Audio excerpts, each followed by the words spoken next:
Bien.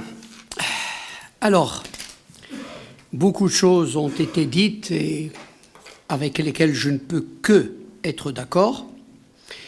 Et donc, je vais essayer peut-être à chaque fois simplement d'aller un peu plus loin, pas pour pousser le bouchon plus loin, mais simplement pour aller là où il faut se situer réellement, parce qu'autrement, on reste incomplet et on ne dit pas ce qui doit être dit à un moment où, je répète encore une fois, la qualité de l'alternative dépend de la qualité du diagnostic que nous faisons. Alors, très bonne question.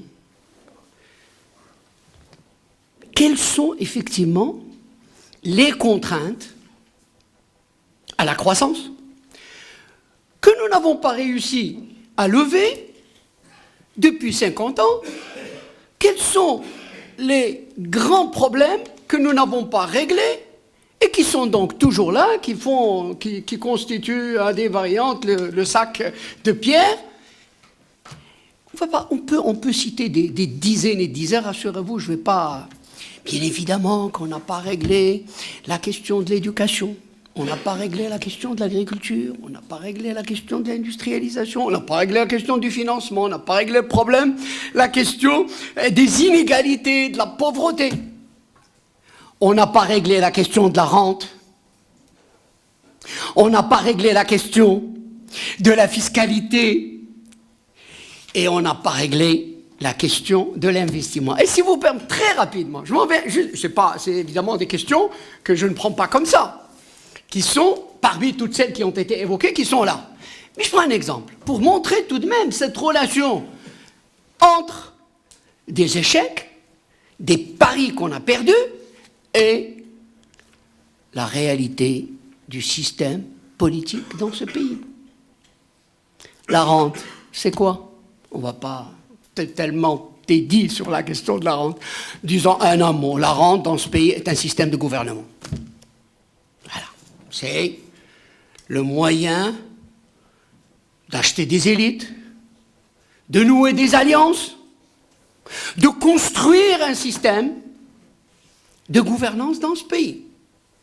Donc, on n'a pas réussi à construire une économie de marché qui se respecte, non pas simplement parce que les mécanismes par rapport aux préceptes néoclassiques ne collent pas tout à fait, parce que, en permanence, le politique est là, et le politique, parce qu'il a des intérêts. Le Conseil de la concurrence que tu viens d'évoquer, mon cher Larbi, mais c'est tout à fait significatif.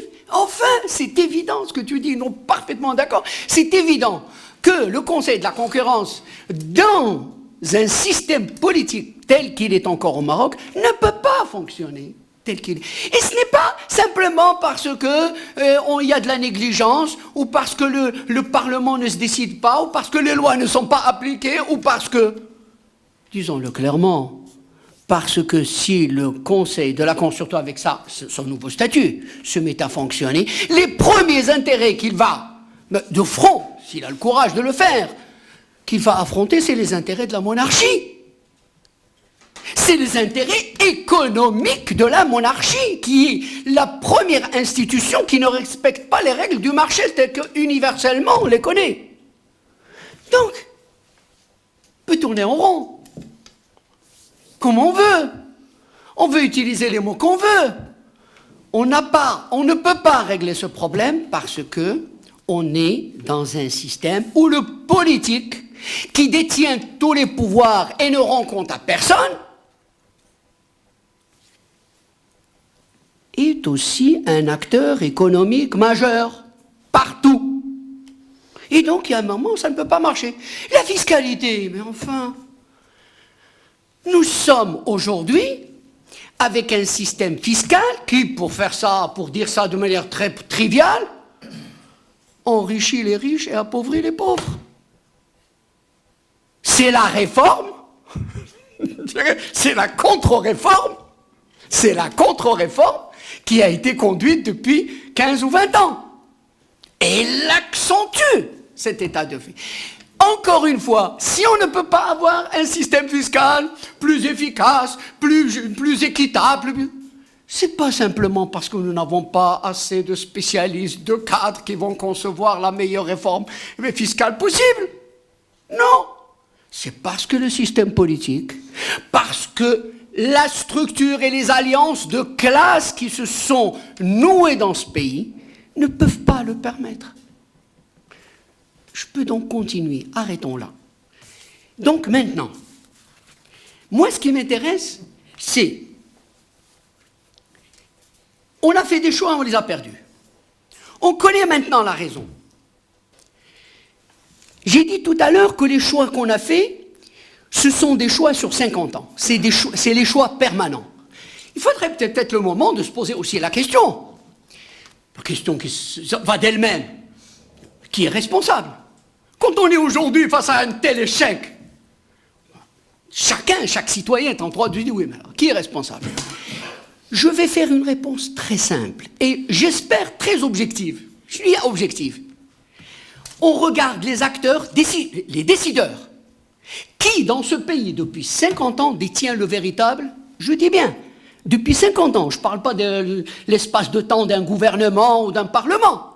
Je dis, depuis 50 ans, quel est l'acteur politique qui, dans ce pays, a en permanence, sans arrêt, été le décideur. Des choix dont nous parlons, des choix en matière économique, en matière sociale, en matière financière, les choix majeurs qui dans ce pays? Eh bien, cherchez, si vous voulez, comme vous voulez. Moi, je n'en vois qu'un. C'est la monarchie. Exécutive. Je dis bien exécutive. Le roi dans ce pays règne et surtout gouverne. Et, je dis bien, depuis les années 60 à aujourd'hui, dites-moi, quelle stratégie, quelle politique, quel projet a été retenu, mis en œuvre, avec les résultats que l'on sait, sans que derrière, d'une manière ou d'une autre, il y ait la monarchie. Je dis bien aujourd'hui.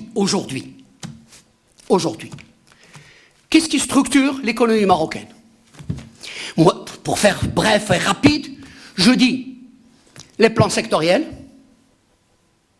les accords de libre-échange, les grands chantiers et l'INDH.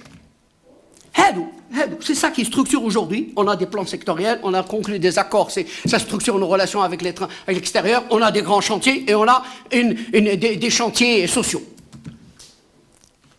Qui a décidé ces chantiers? Qui? Est-ce que, à un moment ou un autre, vous avez, même de manière formelle, entendu parler d'une réunion d'un parlement pour discuter les accords de libre-échange, par exemple, ou pour décider est-ce que la politique des autoroutes, ou des grands ports, ou du TGV est une bonne politique? Qui a décidé de ça? Donc de quoi on parle? On est bien obligé aujourd'hui de dire que s'il y a des problèmes, c'est parce que il y a une situation institutionnelle qui produit ces résultats qui ont tant échoué. Je ne fais pas là du jugement de valeur. Vous verrez bien, je veux être le plus objectif possible, au sens où chacun peut le voir, le constater du matin au soir.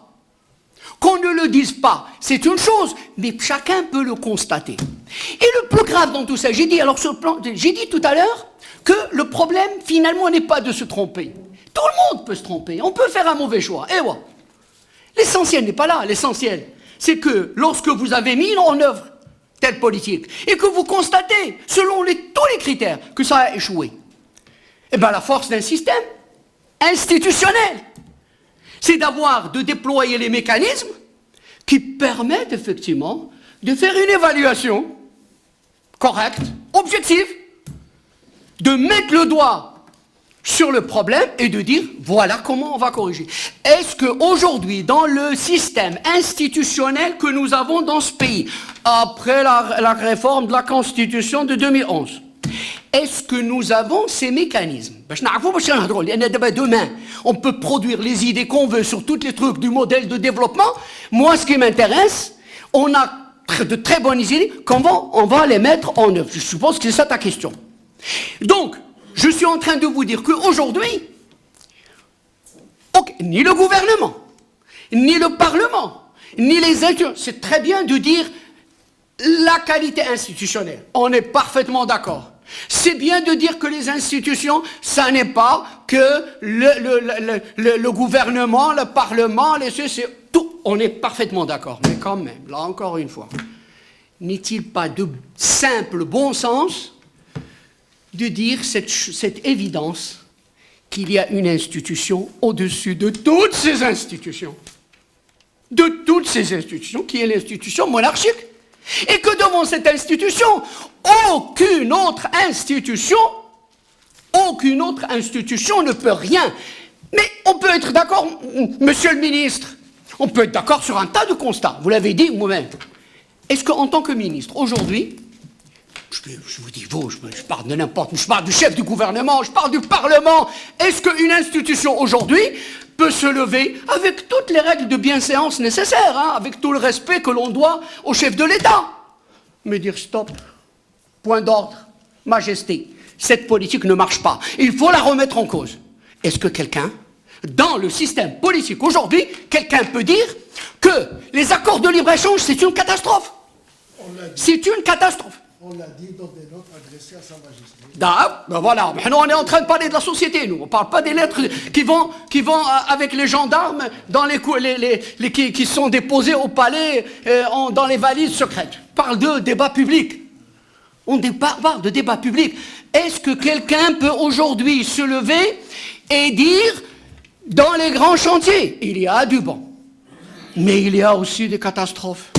On est en train de construire des éléphants blancs un peu partout. Et vous allez voir dans les 10-15 prochaines années ce que veulent dire les éléphants blancs dans ce pays. Est-ce que quelqu'un peut dire quand même, Audi, les plans sectoriels, tu as parfaitement raison, je vais dire, je te tutoie. Mon cher ministre, c'est aussi, quelque part, on va dire, un confrère. Est-ce que, aujourd'hui, tu as parlé, par exemple, des questions qui sont liées à la gouvernance. Est-ce que, et tu as parlé en particulier du changement, de l'évolution entre les anciens plans quinquennaux. Loin de moi l'idée de mystifier ou de dire que les plans étaient magnifiques ou là étaient géniaux. Au moins, il y avait des mécanismes apparents. Il y avait effectivement le Conseil supérieur du plan. Le Conseil supérieur du plan, il y avait les acteurs, les partenaires sociaux, ils discutent.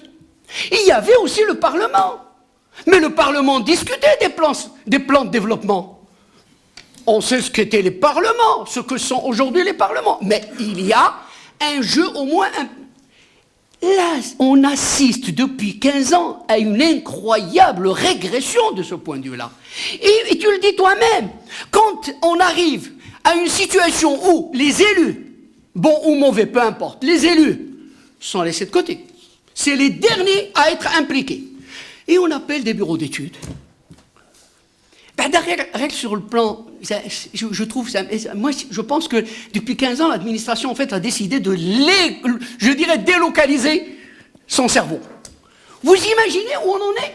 On délocalise le cerveau, on achète, c'est des commandes. Les plans, c'est devenu des commandes. On fait une commande à X ou Y et il nous produit une stratégie, sauf qu'ensuite ça devient notre stratégie. Ça engage notre vie, ça engage notre travail, ça engage... C'est grave. Najib, alors, juste pour te challenger un tout petit peu là-dessus, et pour que tu approfondisses ton point, parce que l'idée c'est vraiment de parler du mode opératoire. Exact, je suis en train de parler du mode opératoire. Une question pour toi. Une question, Najib. Une question. Sur tous ces sujets-là, je pense qu'aujourd'hui la parole s'est libérée. Là, on a écrit, tu es un auteur, on a dit que les stratégies sectorielles ne marchaient pas. Je pense qu'aujourd'hui, clairement, il n'y a personne, y compris le gouverneur. Institutionnellement, ça se dit, que ce soit le Conseil économique et social. Les accords de libre-échange n'ont pas eu les effets escomptés, on a un problème, certaines politiques sectorielles ne marchent pas, on n'est pas à 20 millions de touristes aujourd'hui, le plan Azur, il y a des difficultés. Il y a un certain nombre de constats qui sont mis sur la table, d'un côté. De l'autre, tu as le roi lui-même qui te dit aujourd'hui, arrêtez de vous cacher derrière moi, moi je ne vous empêche pas de travailler, dites-moi quels sont les problèmes aujourd'hui, et qui lui-même, peut-être, pour prendre ton exemple là, aujourd'hui, de pourquoi est-ce que les gens ont recours à un cabinet externe, c'est parce que les gens peut-être cherchent, il y a peut-être une part qui est claire, mais aussi parce que les gens cherchent des idées, tout simplement. Ils sont désespérés à la recherche d'idées, de solutions aujourd'hui. Donc, si tu pars de ce constat-là, Najib, qui est qu'aujourd'hui, toi tu le dis, un certain nombre d'entre nous le disent, il y a un certain nombre de constats d'échecs qui sont faits aujourd'hui.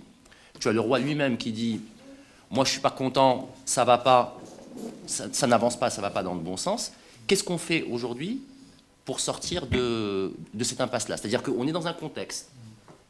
Dans ce contexte-là, lui-même dit « Ça ne va pas aujourd'hui, je vous invite à repenser la façon dont vous faites les choses, et ça ne va pas d'ailleurs. » Les gens disent un certain nombre de choses ne vont pas.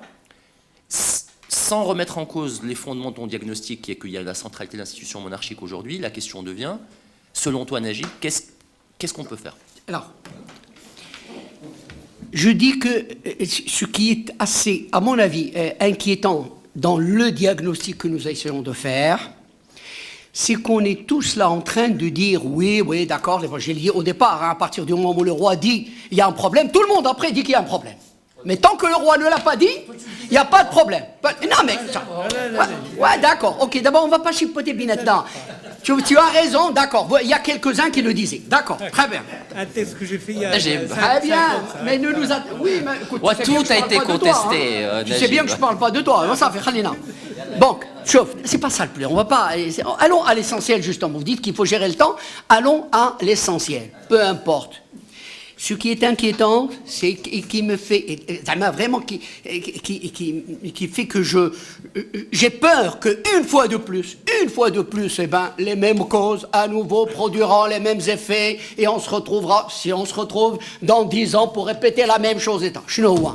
C'est que on dit que ça va pas, mais on reste, voilà, la Banque mondiale a parlé du plafond de verre. Le plafond de verre ben voilà la monarchie exécutive. Voilà la monarchie. On peut parler de tout, mais de l'essentiel, personne ne veut dire. Anna, je veux dire très simplement, encore une fois, très sereinement, sans animosité pour qui que ce soit, je dis que le système politique que nous avons aujourd'hui, qui se résume en une expression que ce n'est pas moi qui l'ai inventée, c'est le roi qui lui-même a dit « nous sommes une monarchie exécutive ».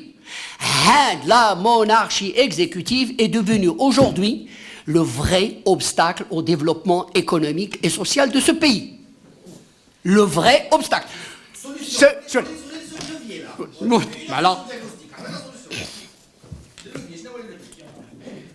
ne suis pas là pour vendre un truc. Hein. Non, s'il te plaît, ne me mets pas... Je veux arriver à dire les choses, mais essentiellement.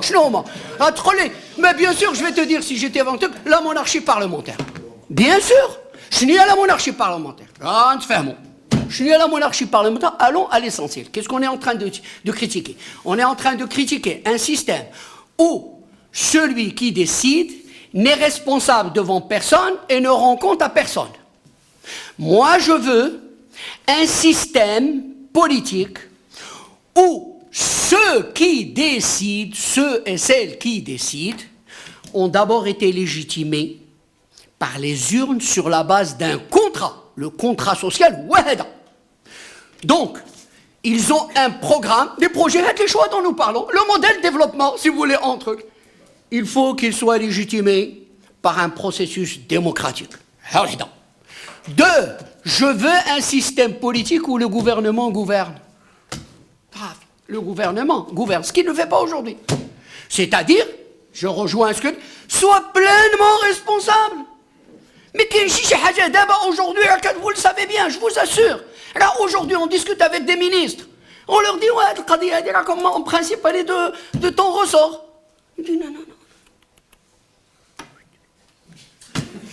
Et oui, mais c'est ça. Ce geste-là, je vous assure, je vais en prendre plusieurs fois. Qu'est-ce que c'est que ce système? Donc je veux un gouvernement où le gouvernement qui a été légitimé par les urnes pour sa stratégie, pour ses choix en matière économique et sociale, soit pleinement responsable. Et ensuite, je veux qu'il rende compte.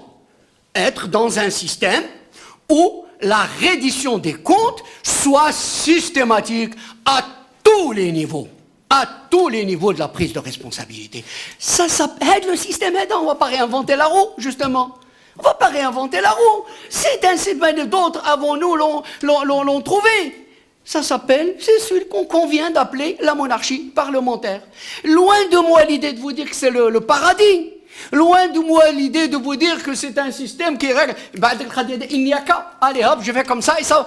C'est difficile, c'est laborieux, ça ne sera pas sans problème. Ce qui est certain, c'est que ça ne peut pas être pire que ce qu'on a aujourd'hui. Donc l'alternative y est, oui. Et tant qu'on soit clair là-dessus, et je prends date pour l'avenir, si on n'a pas, si vous voulez, c'est l'entrée. Tout ce que vous avez dit, toutes les idées, et si j'avais le temps, je sortirais d'autres idées sur plusieurs éléments. Mais je veux que tout ce que vous avez dit, on peut s'entendre. Là-dessus, il n'y a aucun problème. Mais sachez que si on n'a pas réglé ce préalable politique, toutes les belles réformes, toutes les belles idées que vous sortirez se heurteront aux mêmes obstacles qui sont d'abord ceux du système politique. Donc, la porte d'entrée, c'est la réforme politique, et ensuite, on peut imaginer faire les choix qui sont ceux de la population, encore une fois, qui sont ceux légitimés par les urnes. Merci.